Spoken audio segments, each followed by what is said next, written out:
about time we talked. I know for months, even years, there's this best version of you lingering in the mind. There's a voice that's speaking in your mind, telling you that you could be better, telling you that you could be so much more than what you already are, and you're not listening to it. And that voice is your villain. Hence the villain exercise. And in today's video, we're going to be going over the exercise that you need in order to free yourself from this prison you've currently locked yourself in and set yourself free to become the absolute best version of yourself here in 2025. It's important that we start off with how I even came up with this shit in the first place. 2 years ago, my partner Alex and I, we were broke as fuck. It was like our 5th time going broke. And we had no money, we were in bad shape, and at this point we were just trying to sell anything we could. We were doing telesales for life insurance at the time, just trying to get by.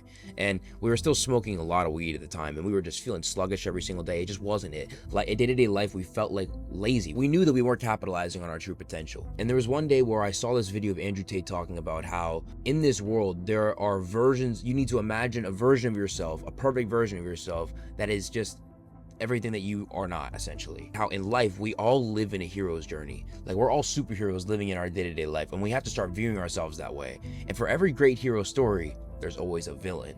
Except in this situation, your villain isn't gonna be like the Joker. A villain isn't exactly who you think he is. He's not some celebrity, he's not your parents, he's not your spouse, he's not your boys. Think of him as a clone version of you, up to current date, with all your same past circumstances, everything up to this current date.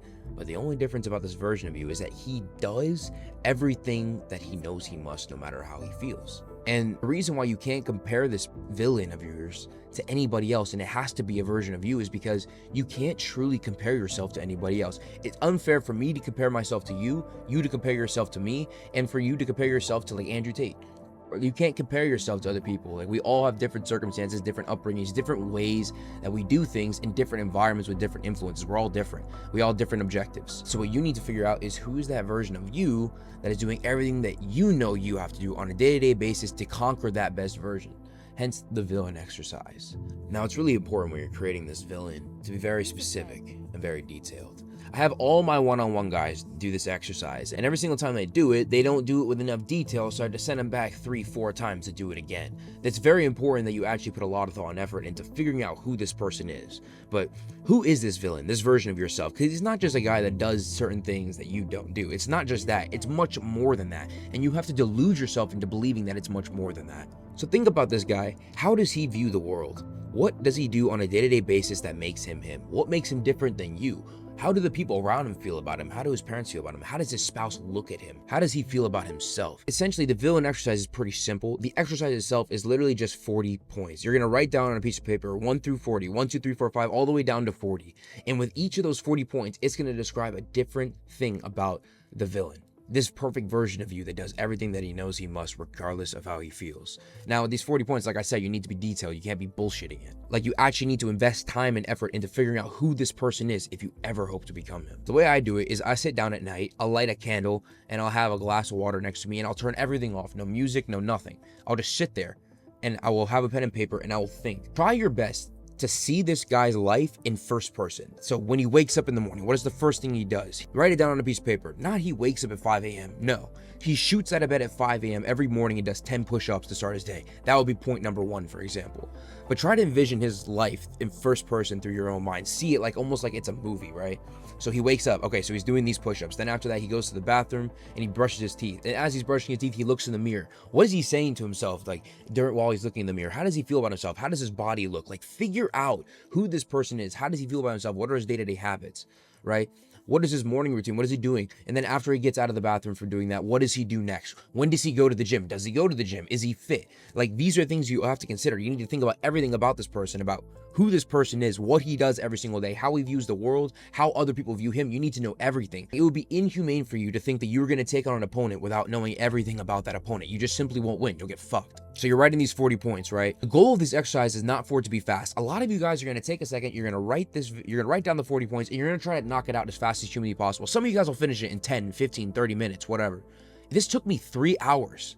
my first time, and I've done it like maybe 5 or 6 times since then. It took me 3 hours the first time to get it done. Really invest time and energy and effort onto this person, because you really need to understand who he is if you ever hope to become him. It's much more serious than I'm making it out to be. But the other question you gotta ask yourself is, it's not just who he is, how people view him, and what he does, but why? Why the need for a change now? Because if you're watching this video up to this point, then you wouldn't still be watching this video if you didn't desire change. So the question is, why do you desire this change? What is your reason why? For me at the time, I was absolutely broke. I was disgusted with who I was as a person. Like, yeah, I was making money in sales. Yeah, I was in good shape-ish. But I wasn't the leanest I could be. I wasn't making the most money I could possibly make. I wasn't the person that I desired to be. We all know that there's a better version of ourselves out there, no matter at what point in circumstance in life that we are in. So in that point, I was just really feeling that. I was so frustrated. I was so mad. I hated my position in life. I deluded myself to believe that I needed a new identity, even though I was 18 years old, and most 18-year-olds at the point were not doing what I was doing. They weren't making $500, $800 commissions at 18. They weren't fucking going to the gym for 3 years at 18. Like, they weren't on my level simply. 18-year-olds that are in that position don't typically do what I did. And it's okay. Like, it's like 10% of us that actually do it. And at 18, I decided that the best version of me when I was doing my villain exercise, like, actually, let's pull it up. Let's read it off together. He wakes up every morning at 5:30 and checks his Notion to see what tasks he has to accomplish before work. Okay, cool. So step number 1, that's exactly like what I said earlier. He shoots out of bed at 5 a.m. and does 10 push-ups. For me, I said he wakes up at 5:30 a.m. and checks his Notion to see what tasks he has to accomplish for the day. Like, that was point number 1. So this is a great start. And as you get down to 40, it's going to get harder and harder. Like, it's like once you get down to like 25, 30, like, you're really struggling to figure out who this person is. But it's at that point that you figure out the most impactful points. 30 through 40, those points are typically the ones that define who that person is the most. And those are the ones that are going to define the biggest changes you need to make to become him. Let's see another one here. He consumes 170 grams of protein from chicken, steak, broccoli, rice, yogurt, and eggs. So I was very specific about what I was going to eat, so I knew exactly what I needed to buy from the grocery store. Okay, good. See, these are good points right here. He dresses like a CEO every day, even just at the office. My office, meaning right here in this basement that I rent. Like, literally, Alex and I would show up here in suits. Like, we would pull up in a button-down shirt. We would dress in trousers. Like, we would dress the part because it made us feel more like that identity, that villain, because he was already doing that. He was going off to business meetings. He was the one carrying a briefcase. He was the one wearing a suit and tie, driving his tinted out fucking Batmobile with his sexy ass Latina in the front seat. Like, that was him. So I needed to become like him, right? So we started just taking the daily action. So I started dressing like that every single day. Like, I was wearing a turtleneck and a trench coat every single day in the office, even if we were just doing calls with old people to sell life insurance. Like, it wasn't even anything crazy. Okay, another point. How does he view himself?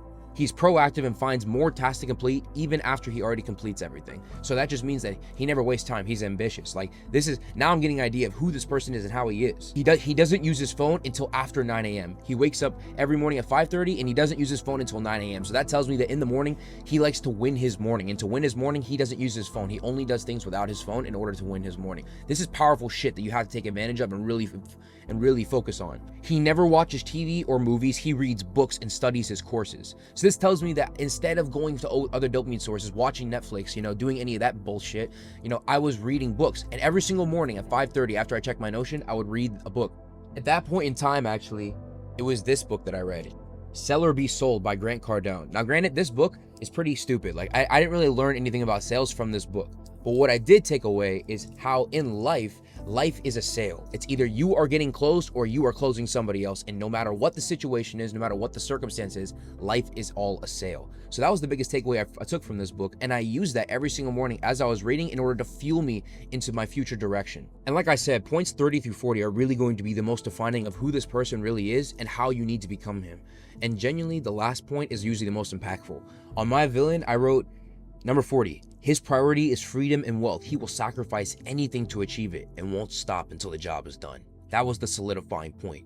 And at the end of the day, dude, like, my points are going to be different from your points. Like, my villain is never going to be the same as yours. In fact, at this current point in time, I have a brand new one. I just handwrite them now. I don't do them on the computer anymore. But your villain's always going to constantly be evolving and constantly changing. And it's up to you to adapt to who that person is. Once you conquer this villain, there's going to be another villain for you to achieve. So the question you have to ask yourself at this current point in time is, who is this?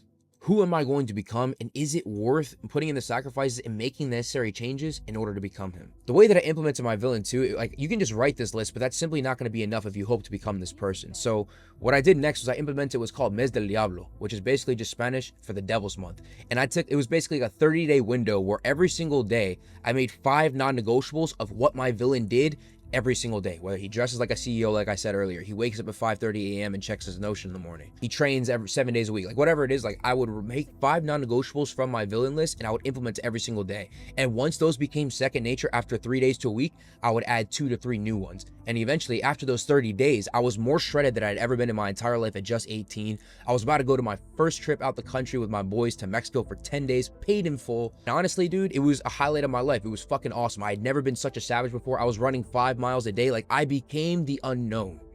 And that's the thing, brother. A lot of us are scared of uncertainty of what could potentially be on the other side of the coin. But you just got to take the risk on yourself and believe that what you see is possible and fulfill on it. And a lot of what the villain exercise is in the Mes del Diablo is a funnel.